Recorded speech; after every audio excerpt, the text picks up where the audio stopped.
Hello hello हाँ। देवी प्रसाद घर पर है?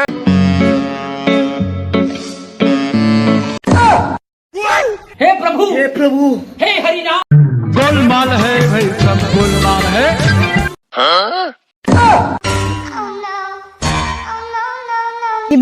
টানা নাকি আরে ভাই আপনি বয়রা নাকি? আসেন তো ভাই আগে বসি। ভাই আমরা তো এখানে বসলাম, এখন আমরা কি করব? আমরা কি এখানে বাল ছিড়বো?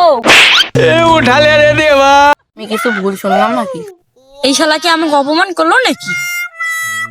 ভাই আপনি কি আমাকে অপমান করলেন নাকি? অপমান কি জিনিস? খাইলে মাথার দেয় না, এটা তো সুসু করে। কিছু ভুল শুনলাম নাকি? मजा नहीं आ रहा है। কি হয়েছে ভাই আপনাদের? ভাই আমাদের সায়েন্স নিয়ে সমস্যা হয়েছে। সায়েন্স মানে কি? আরে ভাই আপনি সায়েন্স মানে কি তাকেই বোঝেন না? সায়েন্স মানে হচ্ছে ছাগল। खत्म, bye bye, tata, goodbye, गया।